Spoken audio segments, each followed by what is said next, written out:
Kita coba melangkah ke ISEI. Kita coba jawab yang nomor satu. Ada beberapa cara yang dapat dilakukan pemerintah untuk mengurangi dampak negatif dari adverse selection dalam pasar asuransi sosial.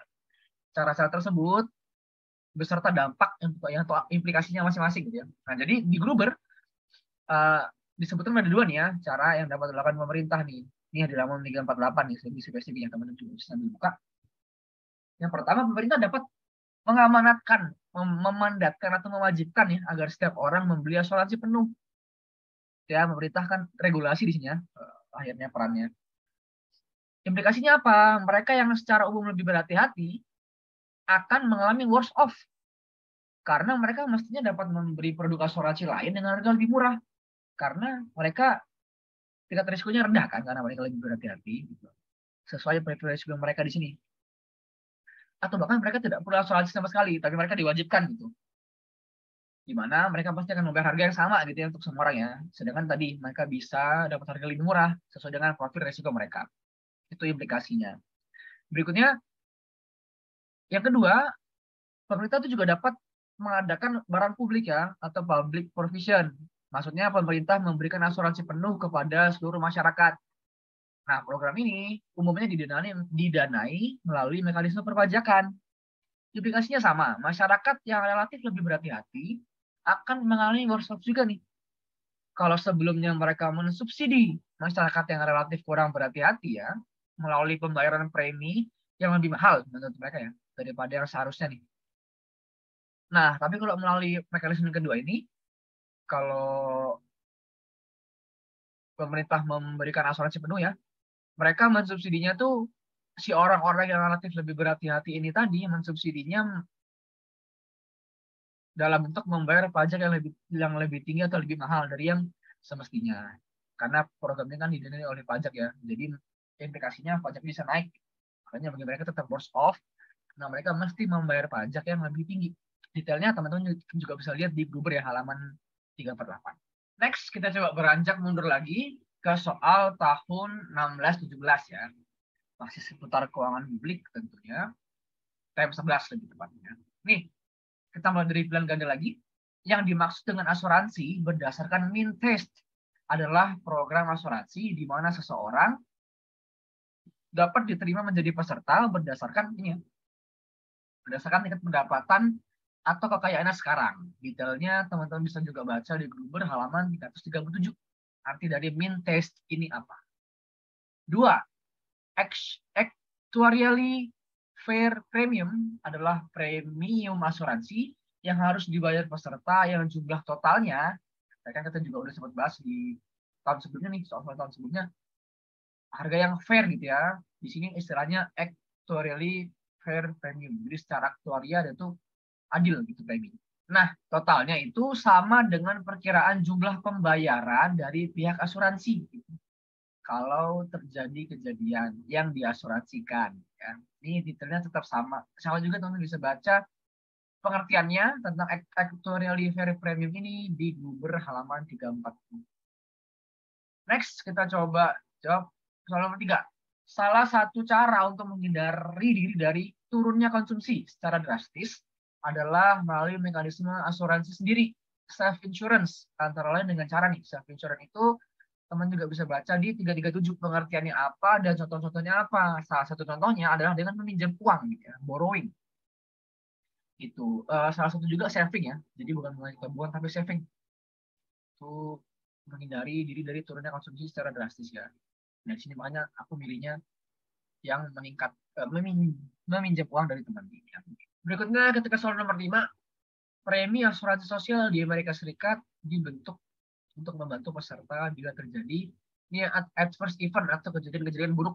7, uang tunai dibayarkan sekaligus ya. Jadi itu juga udah coba singgung lamsam dia secara sekaligus pada saat peserta memasuki usia pensiun, meninggal dunia atau mengalami cacat total tetap merupakan manfaat dari program nih, programnya JHT. Aduh juga udah sedikit tersinggung nih pembahasannya gimana. 8, salah satu asas lagi asas ya dalam SJSN adalah nih asas kemanusiaan ya. Karena asasnya ada 3, sedangkan prinsipnya ada 9 ya. Asas itu di pasal 2. Ini nomor 9 prinsip ya dalam SJSN. Nah, prinsip nomor 9 salah satunya adalah portabilitas. Prinsip nomor 6 tuh. Manfaat ini asas, asuransi sosial itu nggak tahu apa kayaknya nggak ada asasnya. Terus keadilan sosial juga asas. Sedangkan prinsipnya adalah nih kalau keterbukaan itu prinsip ya. Nirlaba prinsip dan kepesertaan wajib prinsip. Portabilitas juga prinsip. Jadi biasanya soalnya dibagi aja nih. Ya, dikecohnya kayak gitu. Next, kita ke IC. Ada di nomor 1 soalnya yang berkaitan dengan asuransi.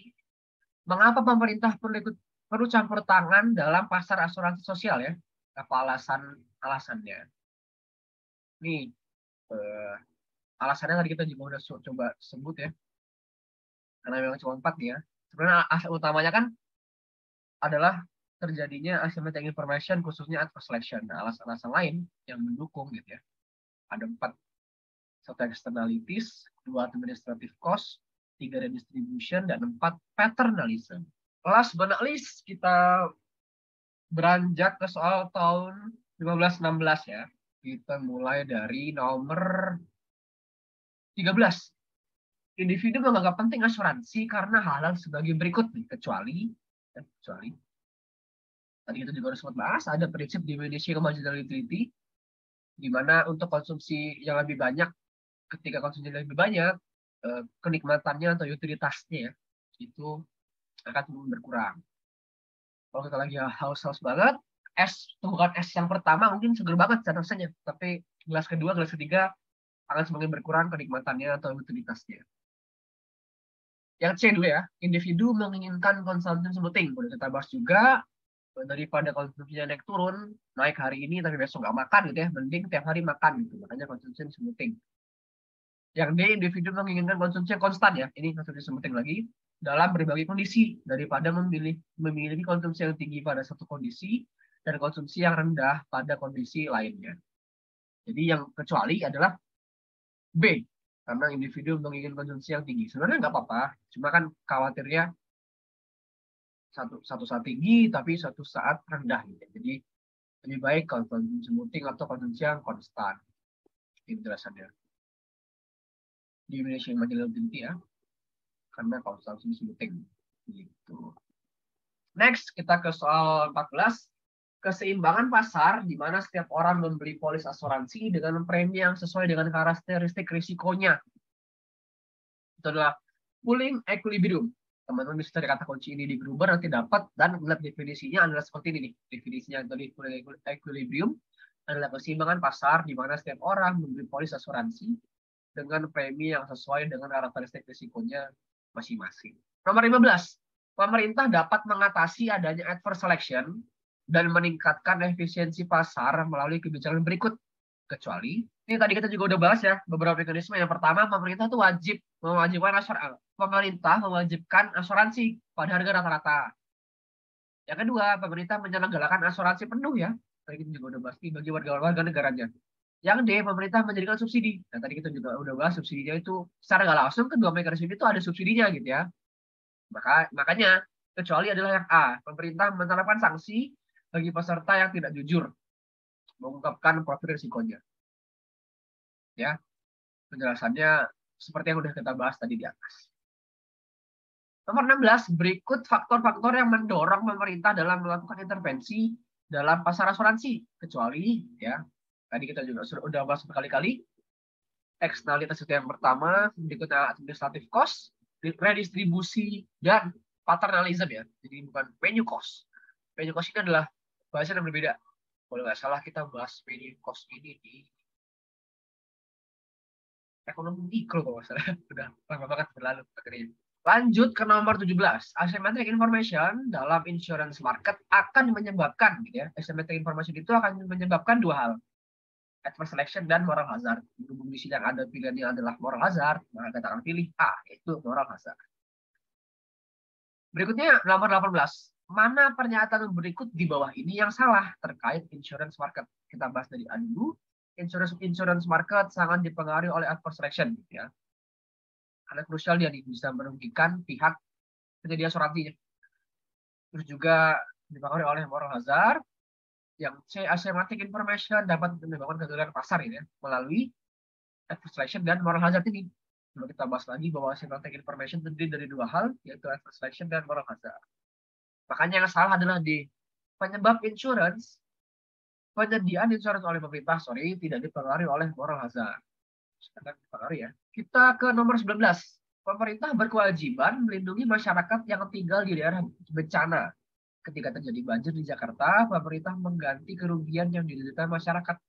Kondisi ini mengakibatkan masyarakat enggan untuk melindungi diri dan harta mereka dari bencana alam di lingkungannya dengan membayar asuransi perlindungan. Kondisi ini dikenal dengan istilah Samaritan's Dilemma. Di dalam teman-teman bisa baca di Google juga ya, ada tinggal ketik kata kuncinya. Nanti ada di situ contohnya, memang kasusnya banjir ya. Dia tuh mirip dengan moral hazard, si Samaritan's Dilemma ini. Berikutnya nomor 20. Salah satu bentuk pelindungan sosial untuk menjamin seluruh rakyat agar dapat memenuhi kebutuhan dasar hidupnya yang layak adalah di dalam Undang-Undang nomor 40 tahun 2004, jaminan sosial. Ya, di pasal 1 ayat 1 ya, jaminan sosial adalah salah satu bentuk pelindungan sosial untuk menjamin seluruh rakyat agar dapat memenuhi kebutuhan dasar hidupnya yang layak ya. Seperti narasi di sini nomor 2. Kita ke nomor 22.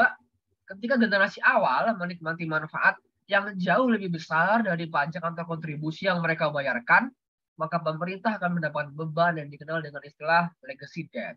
Ini lagi-lagi teman-teman bisa cari kata kuncinya, legacy debt itu apa, nanti muncul definisinya, yang mana adalah ini. Generasi awal menikmati manfaat yang jauh lebih besar dari pajak atau kontribusi yang mereka bayarkan. Itu ya. Next, nomor 23. Berikut adalah konsep pengelolaan keuangan yang dilakukan BPJS. Ya, adalah nirlaba. Dalam Undang-Undang nomor 40 ya. Tadi kita juga udah bahas salah satu prinsip ya, itu nirlaba. Nah, nirlaba itu adalah konsep pengelolaan keuangan yang dilakukan BPJS, yang dimana tidak profit oriented. Jadi udah masih salah, bukan profit oriented. Ya. Nih nomor 26.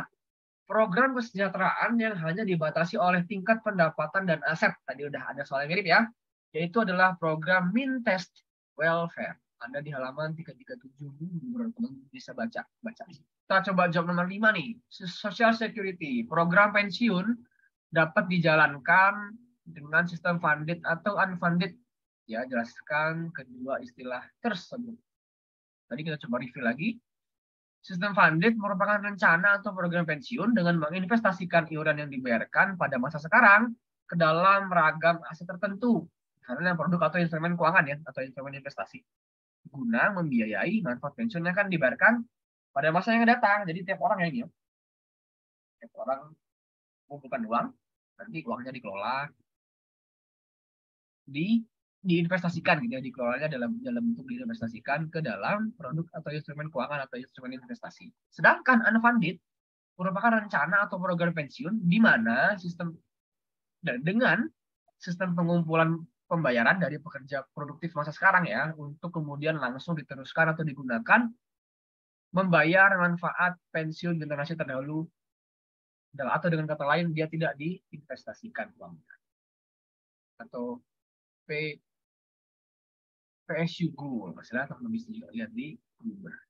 Sekian dulu teman-teman biar pembahasan soal-soal untuk kami 11 ini, banyak teorinya, kayaknya mesti kalau kita tahu beberapa hal kunci ya, soalnya berkutat seputar itu, kurang lebih aja soal tipe-tipe soalnya, baik si pilihan ganda maupun isinya dari tahun ke tahun ya, kurang lebih aja. Ke dalam pembahasan ini, ketika teman-teman ada versi jawaban yang menurut teman-teman ini kurang tepat nih, bisa coba dikabarin ya di kolom komentar, dikoreksi siapa salah jawabannya. Semangat belajarnya, ini semester terakhir ya, semoga, karena setelah itu selesailah ya perjuangan kita, berakhirlah status kita sebagai mahasiswa. Semoga dalam perjuangan mencapai itu kita semangat, karena tinggal sebentar lagi, tinggal di countdown ya, countdown hitung mundur nih. Sekian, terima kasih atas perhatiannya, bye bye.